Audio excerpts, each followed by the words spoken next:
आज के इस वीडियो में हम लोग जान लेंगे क्लास 6 के साइंस का 8 चैप्टर शरीर में गति के बारे में और साथ ही जान लेंगे इस चैप्टर से जुड़े क्वेश्चंस और आंसर्स के बारे में। तो चलिए आज का ये वीडियो हम स्टार्ट करते हैं।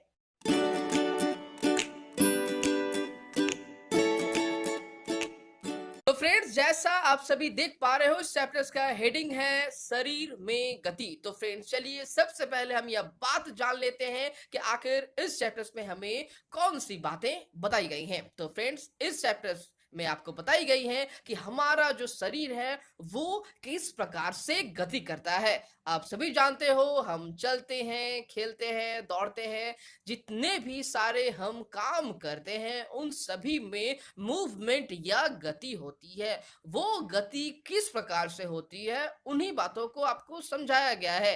यानी हम ह्यूमंस में, हम मनुष्यों में किस प्रकार से गति होती है, किस प्रकार से गति संभव होती है हमारे शरीर में, उनके बारे में आपको बताया गया है। ठीक है, और साथ में आपको बताया गया है विभिन्न जानवरों के गति के बारे में भी। जैसे उदाहरण के रूप में अगर हम कहें तो मछलियां किस प्रकार से पानी में तैरती हैं, किस प्रकार से कोई पक्षी जो है वो आसमान में उड़ती है, किस प्रकार से कोई केचुआ जो है वो मिट्टी में वह चलन और गमन करता है। इसके बारे में आप आज का ये वीडियो है फ्रेंड्स। तो फ्रेंड्स चलिए सबसे पहले हम यह बात जान लेते हैं कि आखिर बॉडी यानी शरीर शब्द का आखिर क्या मतलब है। जैसा आप सभी देख पा रहे हो इस चैप्टर्स के हेडिंग्स में भी यह शब्द है।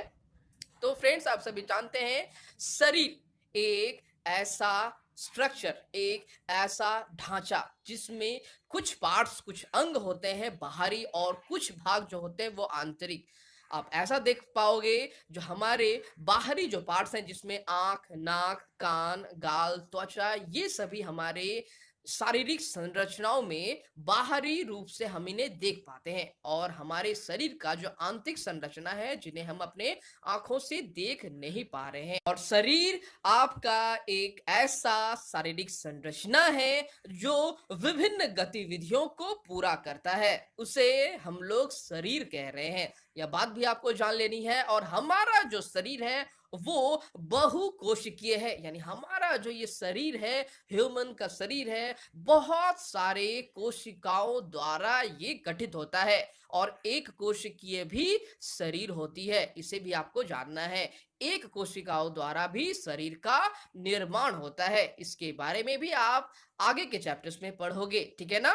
फ्रेंड्स अब हमें जान लेना है कि आखिर गति शब्द का क्या मतलब होता है। किसी मुद्रा या स्थिति में परिवर्तन ही गति कहलाता है, इसे आपको समझना है। किसी भी मुद्रा का परिवर्तन या फिर किसी भी स्थिति का परिवर्तन गति कहलाता है। तो फ्रेंड्स आप सभी जानते हो हमारे जो डिफरेंट पोस्चर्स होते हैं, डिफरेंट जो है विभिन्न प्रकार के मुद्राएं होती हैं, ठीक है ना।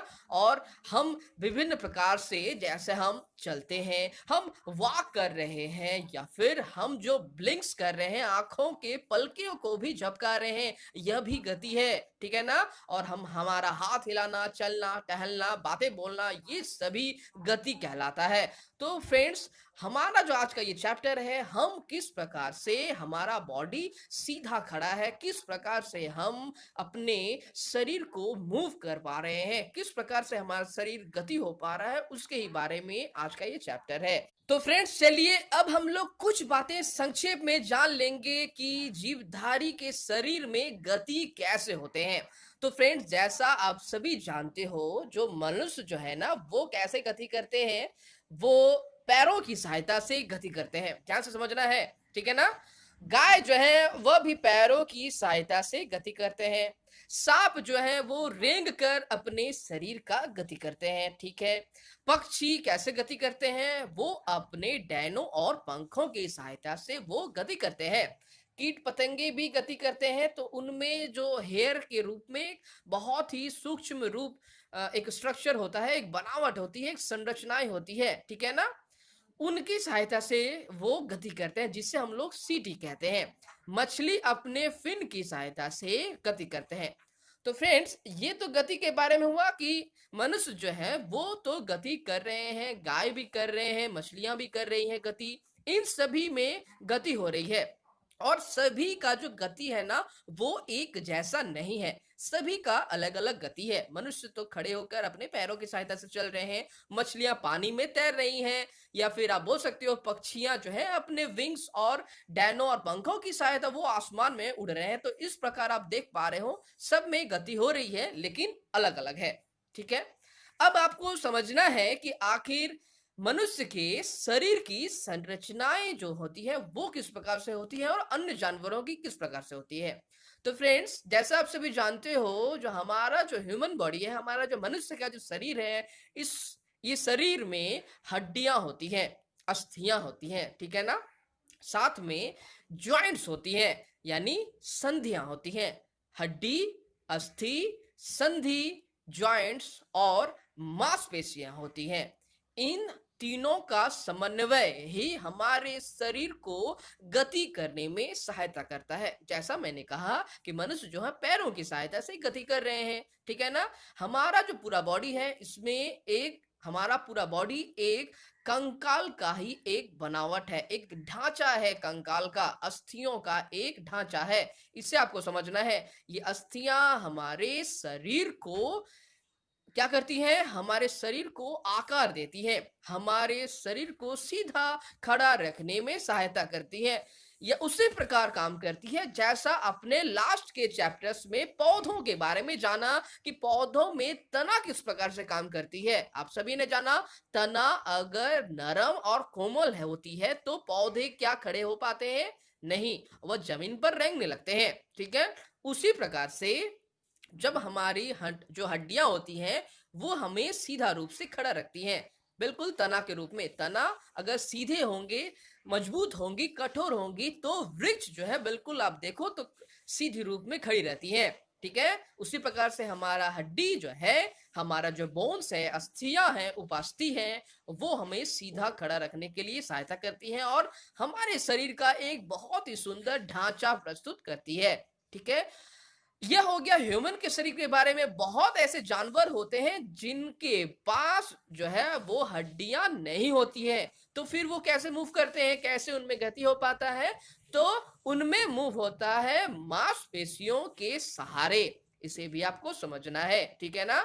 तो फ्रेंड्स, अब हमें जान लेना है कि ये हड्डियां, ये संधि और ये मांसपेशी हमें किस प्रकार से सहायता करते हैं कि हम मूव कर पाते हैं। जिस प्रकार से मैंने आपको कुछ देर पहले कहा कि हड्डी जो है वो हमारे शरीर का स्ट्रक्चर और ढांचा तैयार करती है, ठीक है ना।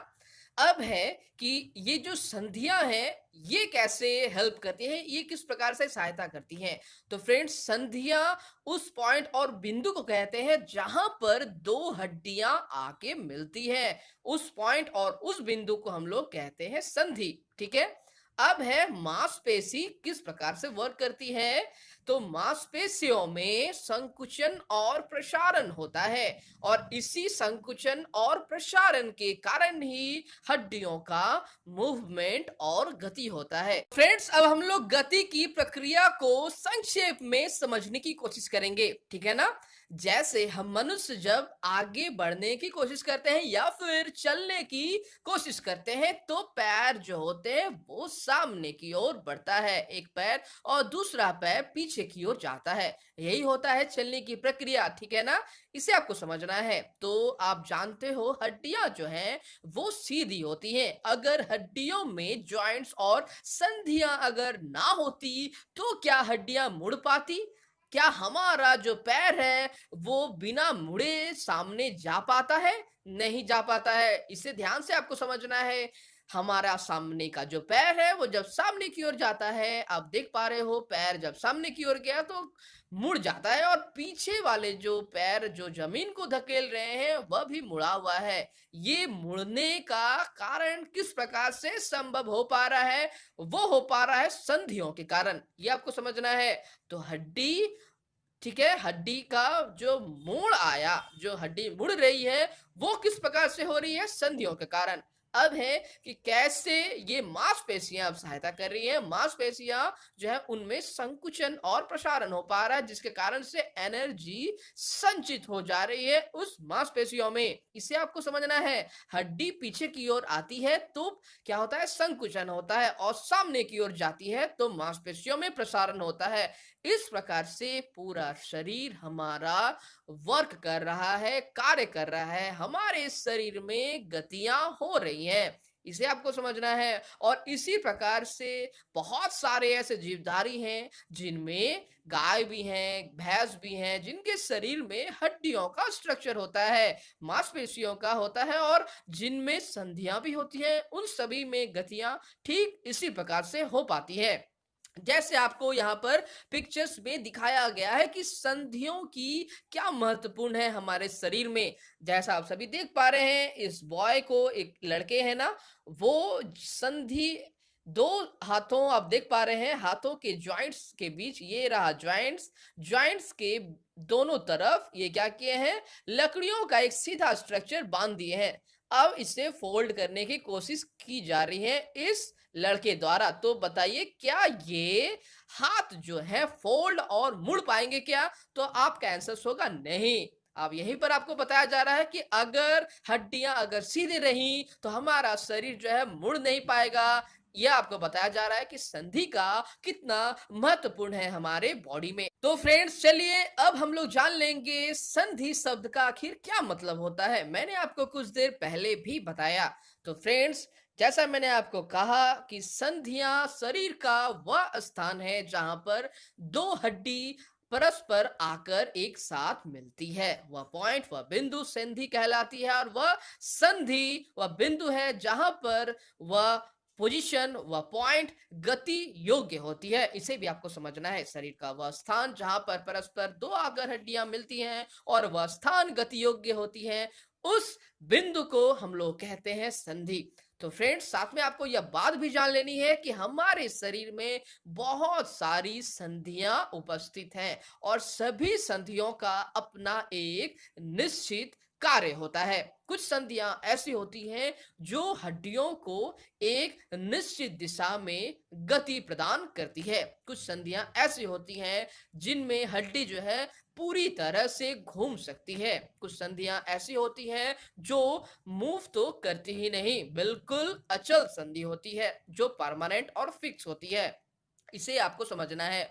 और सभी संधियां जब एक साथ वर्क कर रही होती हैं, हमारे शरीर में काफी सारी संधियां हैं, जैसा मैंने आपको कहा, और सभी संधियों का एक महत्वपूर्ण स्थान है हमारे शरीर में। तो फ्रेंड्स, चलिए सबसे पहले हम ये बात जान लेते हैं कि आखिर कंदुक खल्लिका संधि, इस संधि का आखिर क्या मतलब होता है और ये किस प्रकार से काम भी करती है।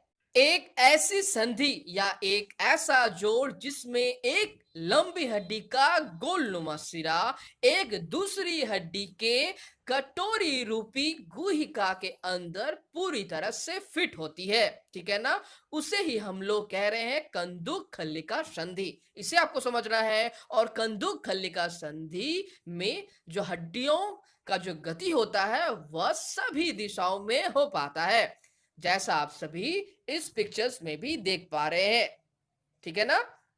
एक लंबी हड्डी का एक गोलनुमा सिरा, ठीक है ना, और एक दूसरी हड्डी का बिल्कुल कटोरी रूपी गुहिका के अंदर पूरी तरह से यह फिट बैठती है, संयोजित होती है। आप देख पा रहे हैं, इस संधि को हम लोग कह रहे हैं कंदुक खल्लिका संधि, ठीक है ना।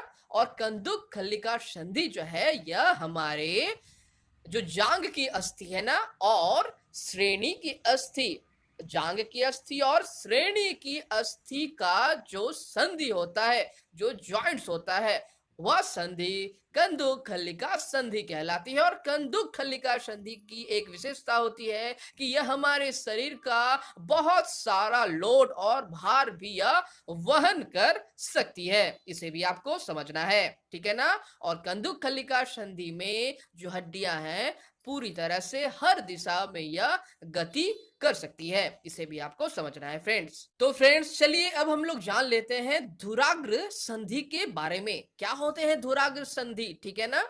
किसी धुरी, किसी अक्ष या फिर किसी आधार पर आसानी से घूमने वाला संधि कहलाता है धुराग्र संधि। जैसा इसके नाम से ही पता चल रहा है, किसी धुरी, किसी अक्ष और किसी आधार पर आसानी से मूव होने वाला, गति होने वाला संधि कहला रहा है धुराग्र संधि। ऐसे संधियां जो है जिसमें हड्डी आगे और पीछे की ओर या फिर अब बाएं और दाहिने की ओर आसानी से मुड़ पाती है, जैसे गर्दन और सिर को जोड़ने वाली जो संधि होती है वो धुराग्र संधि का बहुत ही अच्छा एग्जाम्पल्स है। जैसा आप सभी इस पिक्चर्स में भी देख पा रहे हैं, गर्दन को आगे और पीछे या फिर दाहिने और बाएं की तरफ मोड़ पाती है ये धुराग्र संधि, जहां पर एक धुरी बनी हुई है, ठीक है ना। और धुरी और अक्ष के ऊपर ही ये जो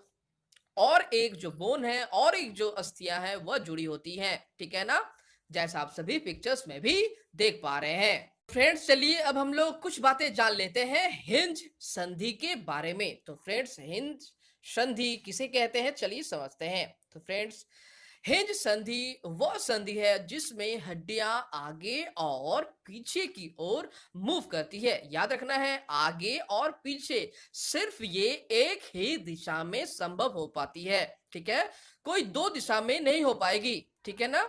आगे और पीछे की ओर मैंने कहा, पीछे की दिशा में जो है वो नहीं हो पाएगा, इसे आपको समझना है पहले। जैसे सामने और पीछे एक ही दिशा में सामने हो सकता है और एक ही दिशा में पीछे हो सकता है, दूसरी तरफ नहीं, इसे आपको समझना है। यानी अगर देखा जाए तो जिस प्रकार से दरवाजे होते हैं ना, दरवाजे दरवाजे जिस प्रकार एक ही दिशा में मूव करते हैं उसी में वो आगे भी होते हैं और पीछे भी होते हैं। उसी प्रकार से यह जो संधि है हिंज संधि, जिसमें हड्डियां जो हैं वो एक ही दिशा में गति करती है, इस प्रकार की गति में भी एक विशेषताएं होती हैं। यह जो यहाँ पर जो संधि होती है, यहाँ पर हड्डी एक अपने अक्ष पर, अपने आधार पर एक दूसरी हड्डी के साथ जुड़ी हुई होती है। जो जिस प्रकार से कोहनी का जो पार्ट है, कोहनी वाला जो पार्ट है वो हिंज जॉइंट से ही जुड़ा होता है। और साथ में आपको यह बात भी जान लेनी है कि जो हमारा जो घुटना होता है वह भी हिंज जॉइंट का ही उदाहरण है, ठीक है ना, इसे आपको समझना है। यहाँ पर आपको यह बात भी ख्याल रखनी है कि आप जो कोहनी को हम लोग जो मूव कर रहे हैं, गति प्रदान कर रहे हैं, तो वह एक ही दिशा में हो पा रही है, उसी में हम लोग सामने और पीछे की तरफ कर पा रहे हैं, आप देख पा रहे हैं, ठीक है ना। उसी प्रकार आप देखोगे जो घुटने का भी जो गति हो रहा है वो एक ही दिशा में हो पा रहा है, उसी में सामने हो रहे हैं एवं उसी में वो पीछे भी जा रहे हैं। बट दिशा जो है आपको याद रखनी है, हिंज जॉइंट में दिशा एक ही मिलती है हड्डियों को, ठीक है ना। तो फ्रेंड्स चलिए अब हम लोग जान लेते हैं अचल संधि के बारे में। जैसा आप सभी देख पा रहे हैं ये कौन सा संधि है जिसे हम लोग कह रहे हैं अचल संधि। तो फ्रेंड्स यह वो संधियां हैं जो जिसमें बोन्स, जिसमें हड्डियां, जिसमें अस्थियां हिल नहीं सकती हैं, ऐसे संधि को हम लोग कह रहे हैं अचल संधि। याद रखना है इन संधियों पर जो हड्डियां हैं, जो अस्थियां हैं वो हिल नहीं सकती है, याद रखना है।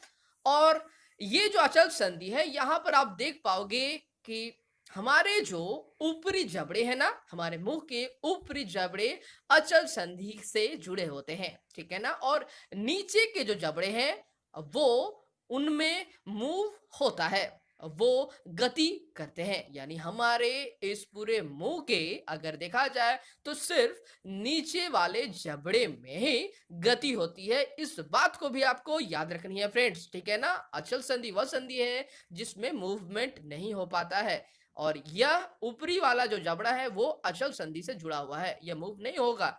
और यहाँ जो नीचे वाले जो जबड़े हैं ये मूव कर रहे हैं, ये गति कर रही है। और हमारे इस पूरे फेस में, हमारे पूरा एक मुखमंडल में नीचे वाला जो जबड़ा है सिर्फ मूव करता है, सिर्फ गति करती है। ये बात भी आपको जानकर रखनी है फ्रेंड्स। तो फ्रेंड्स जैसा आप सभी देख पा रहे हैं हमारे इस पूरे संपूर्ण शरीर का जो कंकाल है वो कुछ इस प्रकार का होता है जैसा आप सभी देख पा रहे हैं इस पिक्चर्स में। यह है मानव के कंकाल और हमारा जो ये मानव शरीर है इसी प्रकार की अस्थियों के ढांचे पर पूर्ण रूप से खड़ा है। ठीक है ना? आप देख पा रहे हैं और विभिन्न प्रकार की इसमें संधियां जो है वो उपस्थित होती हैं। आप देख पा रहे हैं, यहाँ पर है संधियां, ये घुटने पर है संधियां, केहूनी पर संधियां हैं, ठीक है ना? गर्दन पर है, यहाँ पर कंधे पर है, काफी सारे जगह पर हमारे इस मानव कंकाल पर जो अस्थियां हैं, जो हड्डियां हैं, वो किसी न किसी संधि से जुड़ी हुई होती है और इस संधियों से जुड़ी होने के कारण ही जो गति है हमारे शरीर का वो संभव हो पाता है। जैसा आप सभी देख पा रहे हैं इस पिक्चर्स में, यहाँ पर घुटने की संधियों को आपस में दिखाया गया है। ठीक है ना? तो फ्रेंड्स, जैसा आप सभी देख पा रहे हैं, अब हाथों की अस्थियों के बारे में। हाथों की अस्थियों में भी मूवमेंट होते हैं, यानी गति होती है। हाथों जो हमारे हाथ हैं उसको भी आप मुट्ठी कर पाते हैं, फिर आप उसे खोल भी पाते हैं। यह कैसे संभव हो पाता है? तो यह संभव हो पाता है संधि के कारण। जिस प्रकार से आप देख पा रहे हैं काफी सारे जो संधियां हैं हमारे हाथ में भी उपस्थित होती हैं, हमारे हाथों के उंगलियों पर भी उपस्थित होती है। ठीक है ना? फ्रेंड्स, अब हम लोग जान लेंगे पसली और पंजर शब्द से आप क्या समझते हो। जैसा इसके छवि से, इसके पिक्चर से आप देख पा रहे हैं, ये पसली और पंजर का पूरा पिक्चर्स है। ठीक है ना? तो पसली पंजर होता क्या है? तो फ्रेंड्स चलिए इसके बारे में हम लोग जानते हैं। तो फ्रेंड्स, यह बात आप जान लें, उभरी और घुमावदार हड्डियों की एक श्रृंखला जो रीढ़ की हड्डी या फिर मेरुदंड की हड्डी के साथ संयुक्त होती है, उसे हम लोग कह रहे हैं पसली, यानी रिब। इंग्लिश में हम लोग कहते हैं रिब, हिंदी में कहते हैं पसलियां। ठीक है ना? इनकी जो संख्या होती है यह 12 जोड़ों में होती है, यानी 24, यानी 24 इनकी कुल संख्या होती है। ठीक है? आप देख पा रहे हैं। अब हमें जानना है कि आखिर ये पिंजर क्या होते हैं। जैसा इसके नाम से पता चल रहा है, पिंजर दैट मीन्स पिंजरा। ठीक है ना? तो अस्थियों का वह ढांचा जो पिंजरे की तरह काम करता है, हमारे शरीर के, यानी हमारे शरीर के अंदरूनी या फिर आंतरिक भागों की यह रक्षा करता है। इसे आपको समझना है। जैसे फेफड़े है, दिल है, बहुत सारी सिराएं हैं, उपसिराएं हैं, उनकी यह रक्षा करता है यह पिंजरा। इसीलिए इस पूरे शब्द का मतलब हुआ ऐसे हड्डी, उभरी हुई हड्डी जो हमारे शरीर के अंदरूनी भागों की रक्षा करती है। ठीक है ना? जो मेरुदंड के या फिर रीढ़ की हड्डी के साथ संयुक्त होती है, उसे ही हम लोग कह रहे हैं पसली पिंजर। इसे आपको समझना है। पिक्चर्स में भी आप देख पा रहे हो। ठीक है ना? ये रीढ़ की हड्डी के साथ कहां पर संयुक्त है, इसे आपको समझना है।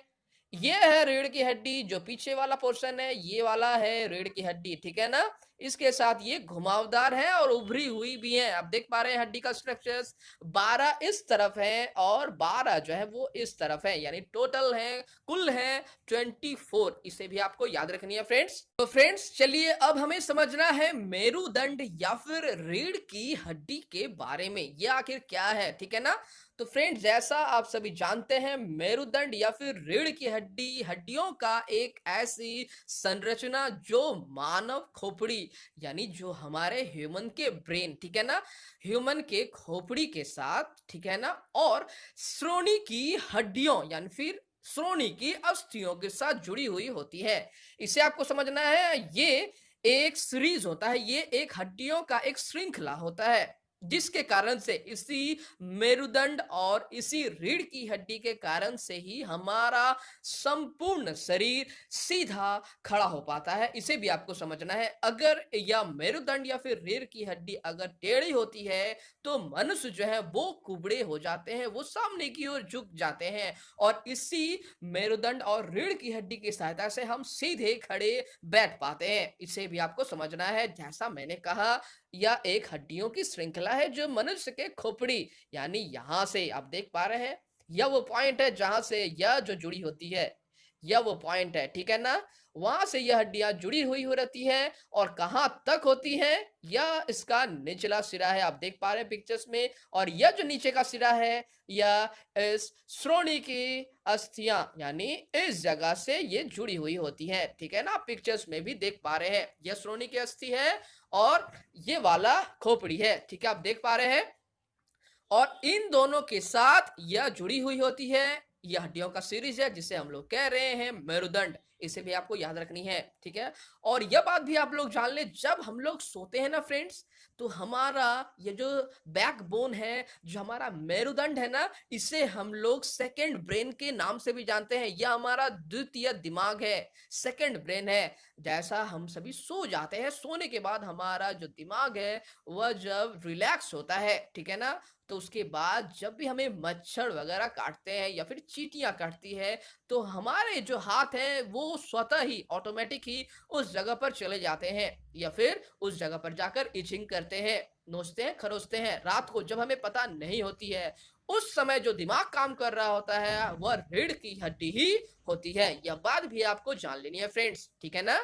तो फ्रेंड्स, अब हमें जानना है उपास्थि के बारे में। यह उपास्थि आखिर क्या होती है? तो फ्रेंड्स, अस्थियों और संधि के जो जॉइंट्स होते हैं ना, अस्थि यानी हड्डियों और संधि जो जॉइंट्स होते हैं हड्डियों के, उसमें यह उपास्थि प्रेजेंस होती है, उपस्थित होती है। यह उपास्थि एक बहुत ही कमजोर, एक लचीली हड्डी होती है, ठीक है ना? याद रखना है आपको, यह कठोर नहीं होती है, इसे इजीली बहुत ही आसानी से मोड़ा जा सकता है। जैसे हमारे इस कान की जो हड्डी है, यह उपास्थि कहलाती है। यह हड्डी का ही एक रूप है जो काफी कठोर नहीं होते हैं, लचीला होते हैं, इसे आपको समझना है। और हमारे नाक की हड्डी जो है, यह उपास्थि का ही उदाहरण है। और यह साथ में यह बात भी आप लोग जान लें, हमारे बॉडी के, हमारे शरीर के जितने सारे जॉइंट्स हैं, उनमें उपास्थि मौजूद होती है, इसे भी आपको समझना है फ्रेंड्स, ठीक है ना? अब हम लोग जान लेंगे फ्रेंड्स, पेशियां क्या कहलाती हैं। पेशियां हम किसे कहेंगे? तो फ्रेंड्स, ऊतकों का समूह ही पेशियां कहलाती हैं। बहुत सारे ऊतक का एक ग्रुप होता है, एक समूह होता है, एक दल होता है, जिसे हम लोग कह रहे हैं पेशी। हम आप लोग हायर के क्लासेस में इसके बारे में जान पाओगे कि क्या होते हैं सेल्स, क्या होते हैं टिश्यूज, क्या होते हैं ऊतक, ठीक है ना? और कैसे ये वर्क करते हैं, कैसे जीवधारियों में जो जीवन की परंपरा कायम रहती है, उन सभी के बारे में आपको पढ़ना है हायर के क्लासेस में। तो पेशी पेशी क्या होती है? पेशी ऊतक का एक ऐसा समूह या दल जो पेशी का निर्माण करती है, और पेशी में एनर्जी छिपी रहती है, और इसी पेशी में एनर्जी और ऊर्जा के कारण हमारे जो हड्डी है उनका गति संभव हो पाता है, जैसा मैंने आपको वीडियोस के स्टार्टिंग में भी बताया। अब है संकुचन। ये संकुचन कहने का मतलब हुआ कि लंबाई में जब कमी हो जाती है ना पेशियों की, तो उस अवस्था को हम लोग कहते हैं संकुचन। याद रखना है, संकुचन वो अवस्था है जब पेशियों की लंबाई में कमी हो जाती है। वह अवस्था संकुचित संकुचित या फिर संकुचन कहलाती है। याद रखना है आपको। नेक्स्ट हम लोग देख लेंगे कि आखिर ये शिथिल क्या होती है। शिथिल वह अवस्था है जब मांसपेशियां लंबाई में बढ़ जाती हैं, ठीक है ना, रिलैक्स हो जाती हैं। याद रखना है, संकुचन में मांसपेशियों के पास एनर्जी वह बनाए रखती है, अपने पास ही रखती है, और जब वह रिलीज करती है, जब वह शिथिल हो जाती है, तो उस समय वह अपनी उस ऊर्जा को त्याग देती है। याद रखना है। और इस प्रकार से आगे और पीछे हमारे कदम होते रहते हैं और हम आगे बढ़ पाते हैं। यही बात मैंने आपको वीडियो के स्टार्टिंग में भी बताई। मांसपेशियों का संकुचन होता है तो हमारी हड्डियां पीछे की ओर आती हैं, उसमें एनर्जी अब भरी हुई है, और जैसे ही हड्डियां सीधा होती हैं तो वह मांसपेशी अब वो रिलैक्स करने लगता है, वो एनर्जी को रिलीज करने लगता है। तो हमारा इस प्रकार से बॉडी आगे पीछे की ओर बढ़ता ही रहता है। तो फ्रेंड्स, चलिए कुछ बातें हम लोग जान लेते हैं जंतुओं की चाल के बारे में। इन शॉर्ट में हम लोग संक्षेप में समझने की कोशिश करेंगे।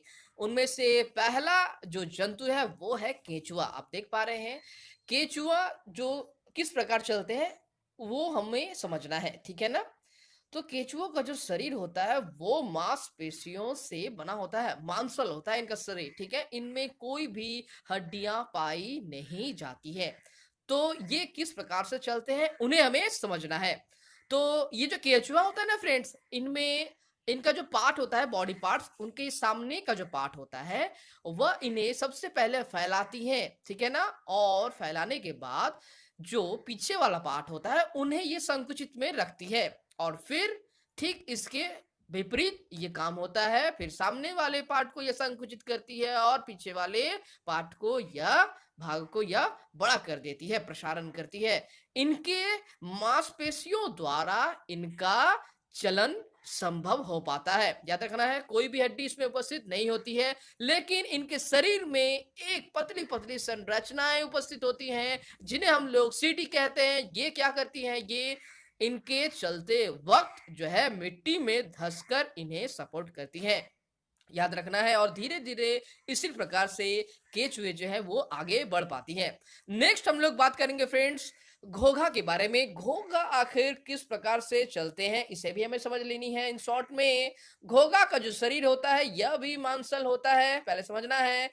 और मांसपेशियों के संकुचन और प्रसारण में, जिस प्रकार मैंने आपको कुछ देर पहले केचुए के बारे में बताया, केचुआ भी मांसपेशियों के संकुचन और प्रसारण की सहायता से आगे बढ़ते हैं और उसी प्रकार ये घोंघा भी मांसपेशियों के संकुचन और प्रसारण की सहायता से ये आगे बढ़ते हैं। याद रखना है आपको, ठीक है ना? और इनके पीठ के ऊपर, यानी घोंघा के पीठ के ऊपर एक ऐसी संरचना पाई जाती है जो एक हड्डियों के कैल्शियम द्वारा निर्मित होती है, ठीक है ना? कुछ भी उद्दीपन, कुछ भी रिएक्शंस जब एनवायरनमेंट में होते हैं तो ये डर कर अपने को, यानी खुद को इस बॉक्स के अंदर बंद कर लेती है, जैसा आप देख पा रहे हैं। और सबसे बड़ी बात जो आपको याद रखनी है फ्रेंड्स, ये केचुए से भी धीरे चलती है ये घोंघा, ठीक है ना? नेक्स्ट हम लोग आगे बढ़ेंगे और जान लेंगे कि आखिर तिलचिट्टा कैसे गमन करती है, कैसे इसका चाल हो पाता है। तिलचिट्टा जमीन पर भी चलता है, दीवार पर चढ़ता है, ठीक है ना? और ये वायु में भी उड़ता है। इसके पैर और इसके जो पंख होते हैं ना, इसमें सहायता करते हैं। याद रखना है आपको, इसके पैर चलने में सहायता करते हैं और दीवार पर ये उड़ता है। कैसे है? इसके पंख के द्वारा ये चल पाता है। याद रखनी है। तो इसमें कितने सारे पैर होते हैं? इसमें 6 पैर होते हैं, 3 एक तरफ में बाईं तरफ, 3 दाईं तरफ, और जो पंख होते हैं वो 4 होते हैं। याद रखना है। इसके भी पैरों पर एक स्ट्रक्चर होता है, पतली पतली संरचनाएं, बालनुमा संरचनाएं होती हैं, जिसे हम लोग सीटी कहते हैं, और उसी सीटी के सहारे यह दीवार पर भी चल सकती है, इसे भी आपको समझना है। और इनका शरीर बाहर से, यानी बाहरी रूप से अगर देखा जाए तो इनका शरीर कंकाल द्वारा ढका होता है। काफी सारे विखंडित होते हैं, यानी विखंडित होते हैं इनका शरीर, कंकाल से भी इनका शरीर बना होता है। और इनके शरीर में मांसपेशियां भी होती है, यानी कंकाल का एक स्ट्रक्चर भी होता है बाहर के खोल जैसा, उसके अंदर इसकी मांसपेशियां भी होती हैं जो उसे चलने में, यानी जो उसके पैरों के सहारे वो चलती है, वो मांसपेशियों द्वारा संभव हो पाती है। और पंख के द्वारा जब ये उड़ती है तो भी मांसपेशी काम करती है, यानी मांसपेशियां चलने में भी और उड़ने में भी इसे सहायता करती है। तो फ्रेंड्स, साथ में आपको एक और बात भी तिलचिट्टे के चाल के बारे में याद रखनी है कि इनका जो पैर होता है वो पीछे का पैर काफी बड़ा होता है सामने के पैर की तुलना में, ठीक है ना? या जो है अपने पैरों को इस प्रकार वो आगे बढ़ाती है कि इनका शरीर जो है वो धीरे धीरे आगे की ओर बढ़ने लगता है। यह मांसपेशियों की सहायता से होता है। नेक्स्ट हम लोग बात करेंगे फ्रेंड्स पक्षी के बारे में। पक्षी की चाल जो है वो कैसे हो पाती है, आप सभी जानते हैं। जो पक्षी होती है वो हवा में भी उड़ते हैं और भूमि पर चलते भी हैं, यानी चलने के लिए उसके एक जोड़े पैर होते हैं, यानी 2 पैर होते हैं, और उड़ने के लिए उसके पास विंग्स होती है, ठीक है ना? उसके डैने होते हैं, पंखे होते हैं।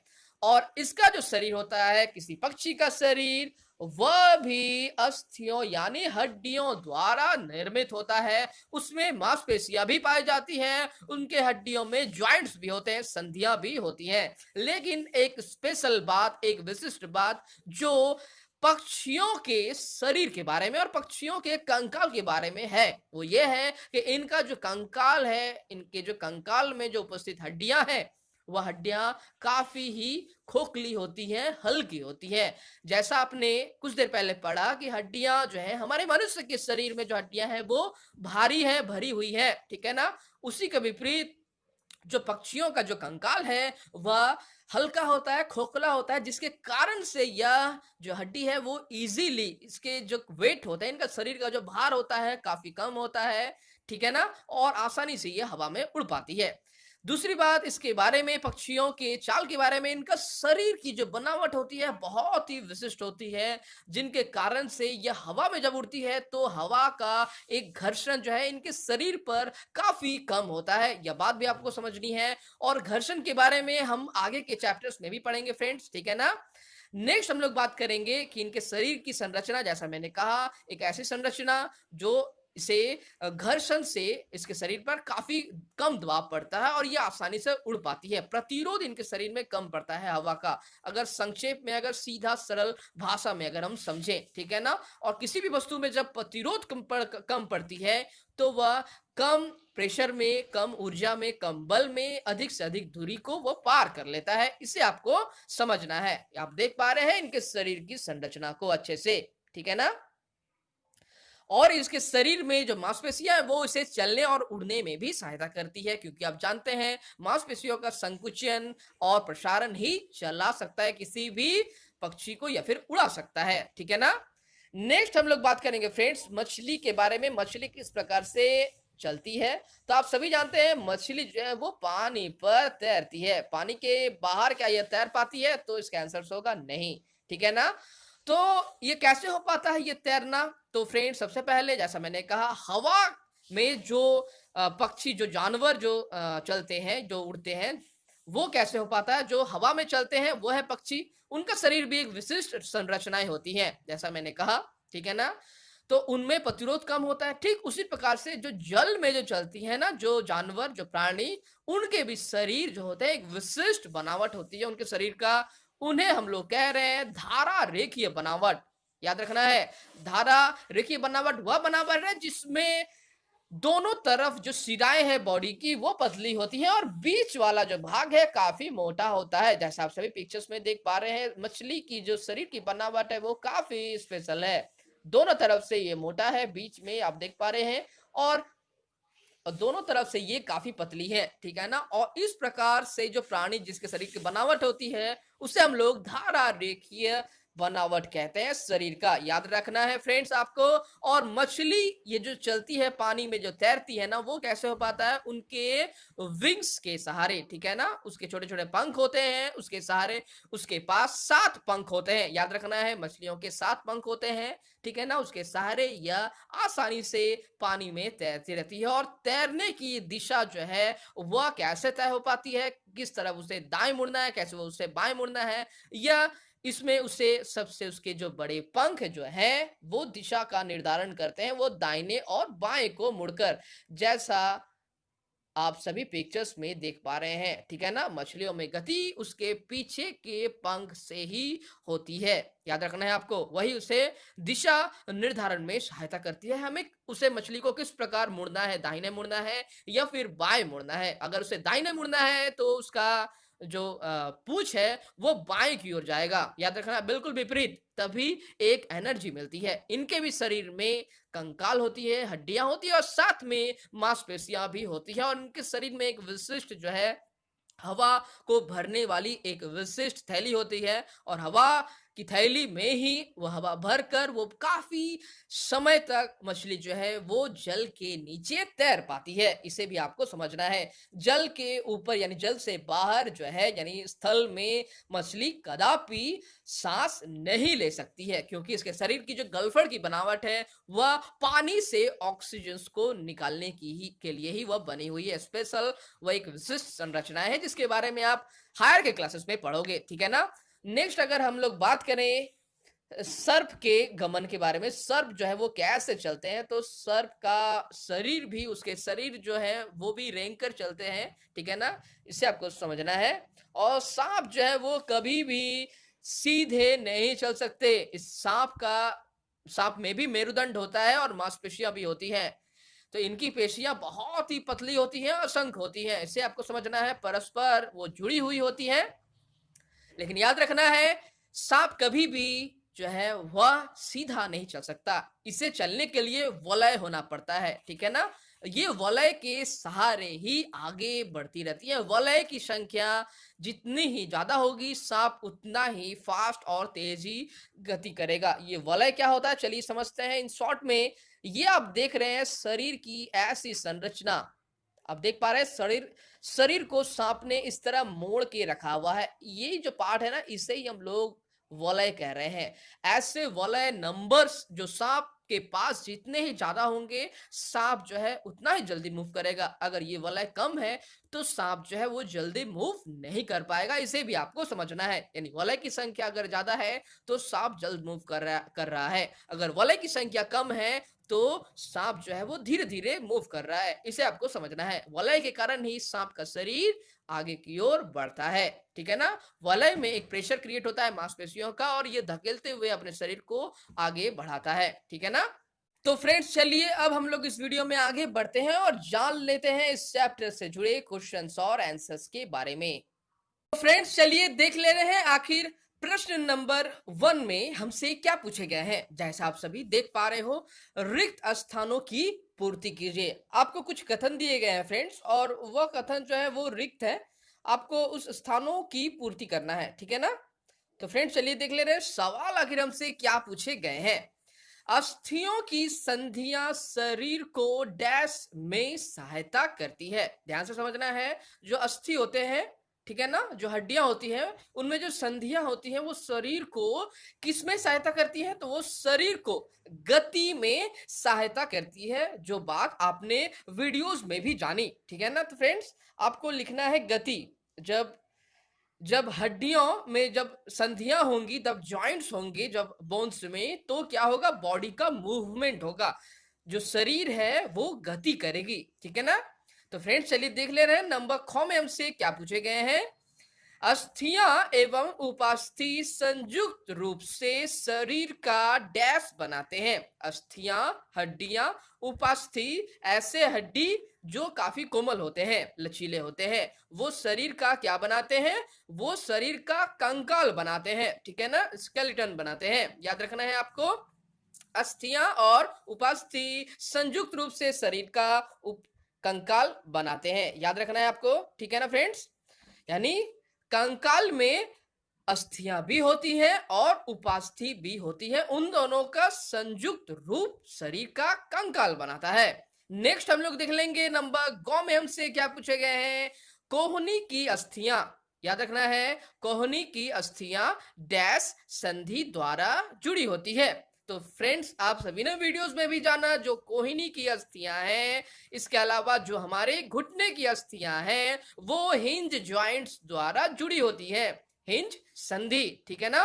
हिंज संधि द्वारा जुड़ी होती है। हिंज संधि का क्या काम होता है, इसके बारे में भी आपने जाना फ्रेंड्स, क्योंकि जो हिंज जॉइंट्स होते हैं, हिंज जो संधियां होती है ना, उनमें क्या होता है जनरली बैकवर्ड्स, और यानी पीछे की ओर और सामने की ओर जो मूवमेंट, जो गति होता है, वो सामने की ओर पीछे की ओर होता है, ठीक है ना? जैसा किसी दरवाजे के हिंज में होते हैं, ठीक है ना? नेक्स्ट हम लोग देख लेंगे कि नंबर घ में हमसे क्या पूछे गए हैं। गति करते समय डैश के संकुचन से अस्थियां खिंचती है। ध्यान देना है कि जब भी हम लोग गति करते हैं तो क्या होता है? डैश के संकुचन से अस्थियां खिंचती हैं। जैसा मैंने कहा, हमारा जो पूरा शरीर है उसमें क्या होते हैं? हड्डी और जॉइंट्स होते हैं और मांसपेशियां होती हैं, ठीक है ना? तो हड्डी हमारे शरीर का ढांचा, स्ट्रक्चर्स क्रिएट करते हैं, वहीं जॉइंट्स मूवमेंट के लिए रिस्पॉन्सिबल होते हैं। यानी जो संधियां होती हैं वो गति करने के लिए जिम्मेदार होती हैं। और वहीं अगर मांसपेशियों को देखा जाए तो मांसपेशियां किस तरह से सहायता करती हैं? वो हमें एनर्जी देती है, ऊर्जा देती है, पेशियों के संकुचन और पेशियों के प्रसारण करते वक्त, ठीक है ना? पेशियों में संकुचन होता है, प्रसारण होता है, जिसके कारण से जो हड्डियां हैं वो खिंचती हैं।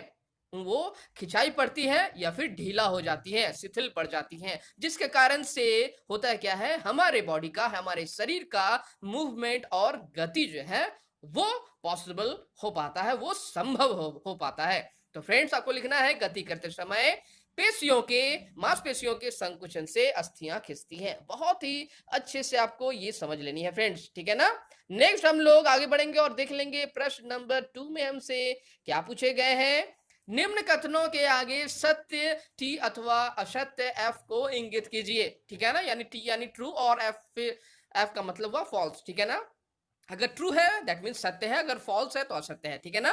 तो चलिए देख ले रहे हैं सवाल आखिर हमसे क्या पूछे गए हैं। सभी जंतुओं की गति एवं चलन बिल्कुल एक समान होता है। तो फ्रेंड्स, क्या आपने ऐसा जाना कि जैसे जितने भी सारे जंतुओं के बारे में आपने इस वीडियो में, इस चैप्टर्स में पढ़ा, कि जैसे केचुए का चलन हो, या फिर आपने जाना कि पक्षियों, या फिर आपने जाना मछलियों का, जितना भी जिन सबका जो भी जंतु है जिनका मूवमेंट आपने पढ़ा, क्या वे सभी एक ही तरह से गति करते हैं?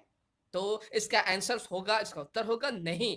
बिल्कुल सभी जंतुओं का अलग गति है, अलग चलन है, इसे पहले आपको समझना है। कुछ जंतु होते हैं हाथ पैर का इस्तेमाल करते हैं, कुछ जंतु ऐसे होते हैं जो अपने फिन्स का इस्तेमाल करते हैं, कुछ जंतु ऐसे होते हैं जो अपने शरीर के सीटी यानी पतले पतले ऐसे बाल नुमा ऐसे संरचनाएं, जिसे हम लोग सिटी कह रहे हैं, उनसे वो चलन करते हैं या चलते हैं, ठीक है ना? कुछ ऐसे जंतु होते हैं जो विंग्स और पंख का इस्तेमाल करते हैं। तो बहुत ही डिफरेंस है सभी जंतुओं का चलन और सभी जंतुओं की गति में, इसीलिए यह कथन आपका हो जाता है असत्य, ठीक है ना? इसे आपको याद रखनी है, जैसा आप सभी इसके आंसर्स में भी देख पा रहे हैं, असत्य।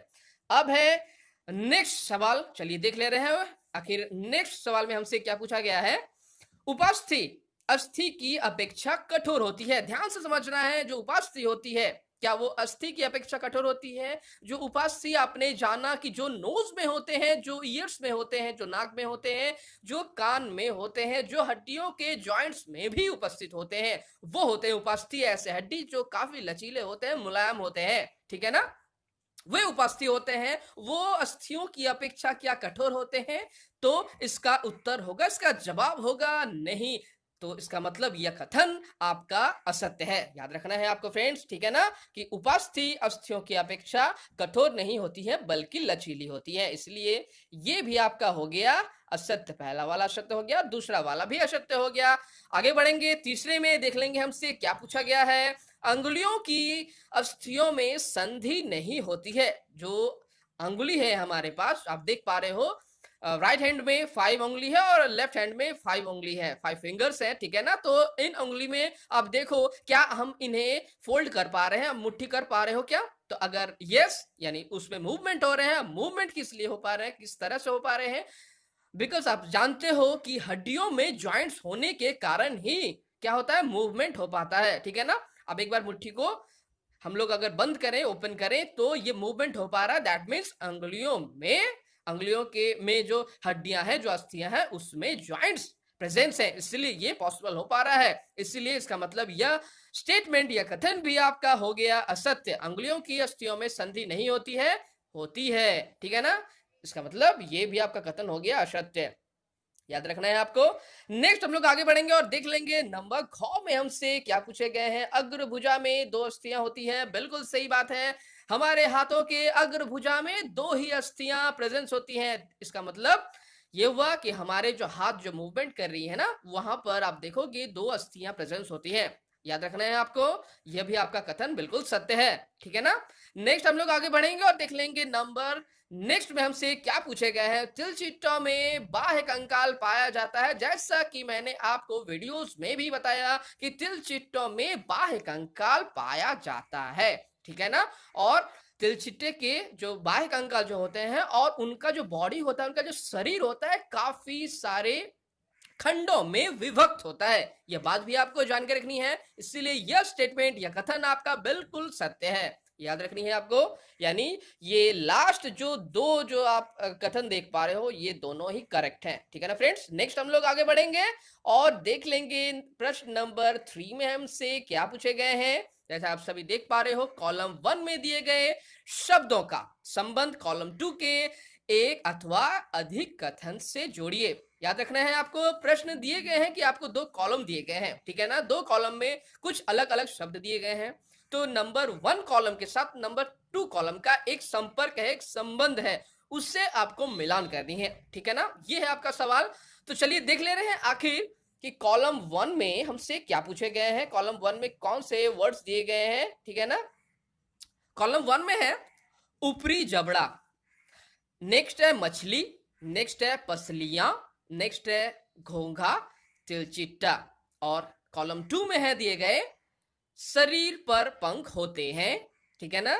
नेक्स्ट है बाह्य कंकाल होता है, नेक्स्ट है हवा में उड़ सकता है, नेक्स्ट है एक अचल संधि है, और नेक्स्ट वन है हृदय की सुरक्षा करती है, नेक्स्ट है बहुत धीमी गति से चलता है, और नेक्स्ट है का शरीर धारा रेखीय होता है। ये है कुछ शब्द, कुछ सेंटेंस भी हैं, कुछ शब्द भी हैं, वो आपको दिए गए हैं। तो चलिए हमें इसे कैसे सजाना है, कैसे इसका मिलान करनी है, वो हमें जान लेना है। तो फ्रेंड्स चलिए आगे बढ़ते हैं और देख लेते हैं कि इस सवाल का आंसर हमें कैसे देना है। जैसा आप सभी देख पा रहे हैं, ऊपरी जबड़ा कॉलम 1 से देखो, आप आंसर्स में भी उसी तरह लिखना है आपको। कॉलम 1 एक साइड्स, लेफ्ट हैंड साइड्स में एंड राइट हैंड साइड्स में आपको लिखना है। कॉलम 2 के साथ मिलान करनी है, बहुत ही अच्छे से आपको ये समझना है, ठीक है ना? ऊपरी जबड़ा में आपको लिखना क्या है, उसके सामने एक अचल संधि है, एक ऐसा जॉइंट्स जो परमानेंट है, ठीक है ना? जो अचल है, जो चलेगा नहीं, जो मूवमेंट नहीं करेगा, इसे आपको पहले समझना है फ्रेंड्स। इसलिए ऊपरी जबड़ा एक अचल संधि है। और नंबर 2 में चलिए देख ले रहे हैं कि आखिर उसके साथ मिलान हमें कैसे करना है। जैसा आप सभी देख पा रहे हो फ्रेंड्स, मछली आप देख पा रहे हो, कॉलम 1 में वर्ड्स है मछली, तो मछली के साथ कॉलम 2 का आप मिलान कैसे करोगे? मछली के बारे में कौन सा कथन जो है वो प्रॉपर सटीक रूप से बैठ रहा है, इसे हमको समझना है। मछली शरीर पर पंख होते हैं, बिल्कुल करेक्ट। और मछली का शरीर धारा रेखीय होता है। याद रखना है, मछली के शरीर पर पंख भी होते हैं और उनका जो शरीर होता है वो धारा रेखीय होता है। यह जो आपको इसके बारे में लिखनी है। नेक्स्ट हमको देख लेना है कि कॉलम 1 में जो नेक्स्ट शब्द है वो है पसलियां, ठीक है? तो वो कॉलम 2 के साथ क्या मिलान होता है इसका? वो है हृदय की सुरक्षा करती है। याद रखना है आपको, जो पसलियां हैं वो हृदय की सुरक्षा करती है, ठीक है? नेक्स्ट हम लोग देख लेंगे कि घोघा के साथ क्या हम लिखें, सटीक रूप से कौन सा कथन जो है वो सही रूप से बैठता है इसके लिए। तो घोघा बहुत धीमी से गति करता है, गति से चलता है, या बहुत ही धीमी से वो उसका जो गति होता है बहुत ही धीमा होता है, याद रखनी है आपको।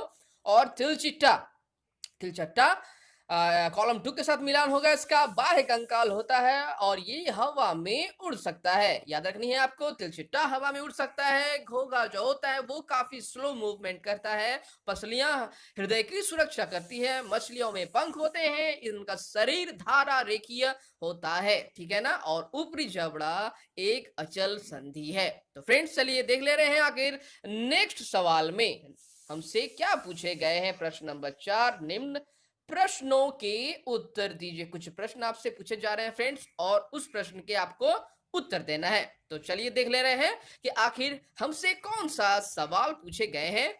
कंदुक खल्लिका संधि क्या है?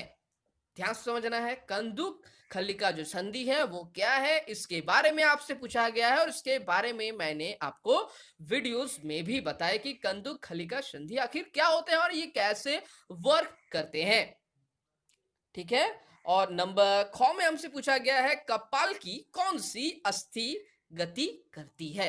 याद रखना है, कपाल की कौन सी अस्थि गति करती है वह आपसे पूछा गया है नंबर ख में। और नंबर ग में आपसे पूछा गया है हमारी कोहनी पीछे की ओर क्यों नहीं मुड़ सकती।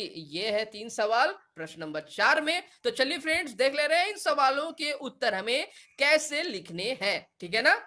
तो जैसा आप सभी देख पा रहे हो, नंबर क में इसका आंसर होगा कि जो सवाल था वो क्या था, कंदुक खल्लिका संधि क्या है। तो फ्रेंड्स आप सभी जानते हो कि कंदुक खल्लिका संधि क्या होती है। तो एक ऐसी संधि जो जुड़े हुए भाग को सभी दिशाओं में घुमाने की अनुमति देता है, कंदुक खलिका संधि कहते हैं। याद रखना है, एक ऐसी संधि, एक ऐसा जॉइंट जो जुड़े हुए भाग, जो भाग दोनों हड्डियों पर आपस में आके मिल रहे हैं, वह पॉइंट, ठीक है ना, वह बिंदु जहां पर दोनों हड्डी आपस में आके मिल रहे हैं, जो जो जुड़ा हुआ है, जो पार्ट, जो भाग जुड़ा हुआ है, वह पार्ट क्या होगा, सभी दिशाओं में मूवमेंट करेगा, ऑल डायरेक्शंस में मूवमेंट करेगा, ठीक है, याद रखनी है, सभी दिशाओं में, याद रखना है, ये सभी दिशाओं में मूवमेंट कर सकती है ऐसी संधि।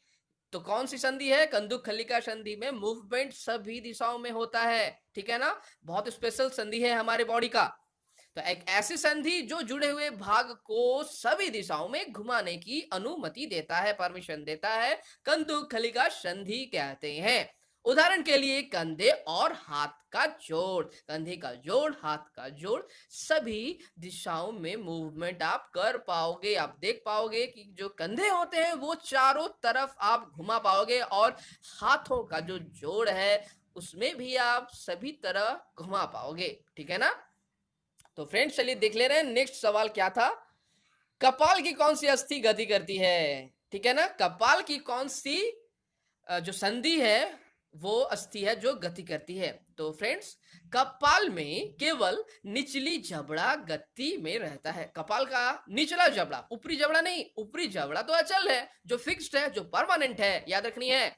कपाल का जो निचला जबड़ा है वो सिर्फ गति करता है। जैसा आप देख पा रहे हैं, हम जो बोल रहे हैं, हमारा जो निचला जबड़ा है, हम सभी का निचला जो जबड़ा है, जो लोअर जो जॉ है, वो ही मूवमेंट कर रही है, ठीक है। तो फ्रेंड्स चलिए देख ले रहे हैं आगे क्वेश्चन नंबर गो में हमसे क्या पूछे गए थे। हमारी कोहनी पीछे की ओर क्यों नहीं मुड़ सकती, ये आपसे पूछा गया था। तो फ्रेंड्स चलिए देख ले रहे हैं इस क्वेश्चन का आंसर हमें कैसे देना है। आप सभी जानते हो जो कोहनी है वो हिंज जॉइंट्स के साथ फिक्स होती है, हिंज जॉइंट्स के साथ वह कनेक्ट होती है ना, जो केवल एक ही दिशा में गति की अनुमति देता है, याद रखना है। इसीलिए हम सभी कोहनी को पीछे की ओर नहीं ले जा सकते। तो ये बात याद रखना है, हिंज जॉइंट्स स्पेशली होते हैं किसमें, जो कोहनी में, ठीक है ना। तो आपको लिखना है आपके उत्तर में कोहनी हिंज संधि का एक उदाहरण है। सबसे पहले इसे लिखना है आपको, ध्यान से फ्रेंड्स आप लोग सुने, कोहनी हिंज संधि का एक उदाहरण है। सबसे पहले ये लाइन आपको लिखनी है, देन उसके बाद लिखना है जो केवल एक ही दिशा में गति की अनुमति देता है, याद रखनी है, जो एक ही दिशा में गति की अनुमति देता है। इसलिए हम अपनी कोहनी को पीछे की ओर नहीं ले जा सकते हैं, इसलिए जो कोहनी को हम पीछे की ओर नहीं ले जा सकते हैं, याद रखना है। जो दरवाजे में होती है, याद रखना है, दरवाजे में देखो तो आप सिर्फ दरवाजा का जो एक जो भाग है, ठीक है ना, अगर वो दीवार की तरफ है तो हम क्या करते हैं, वो सिर्फ दीवार से लॉक होती है, फिर दीवार के पास आ जाती है, ठीक है ना। तो ऐसा है, बिल्कुल होता है हमारे कोहनी के साथ, ठीक है ना। जिस ये जो जॉइंट है ना दरवाजे के साथ और हमारे कोहनी के साथ जो जॉइंट्स है, वह जॉइंट्स ही हिंज जॉइंट्स का एग्जांपल है। अच्छे से समझना है, जहां पर जो आपके जो हाथ है कोहनी में जो जॉइंट्स हैं, ठीक है ना, वो सिर्फ सामने की ओर और सिर्फ उसके पीछे की डायरेक्शंस में आते हैं, ठीक है ना, सामने और याद रखना है आपको बैक एंड फोर्थ जा रहे हैं, ठीक है ना, लेकिन बैकवर्ड्स में नहीं जा रहे हैं, पीछे की दिशा में नहीं जा रहे हैं, पीछे आ रहे हैं बट पीछे की दिशा में नहीं जा रहे हैं, ये है दोनों में अंतर। तो फ्रेंड्स यह था इसका वीडियो, मिलते हैं हम लोग नेक्स्ट के वीडियोस में।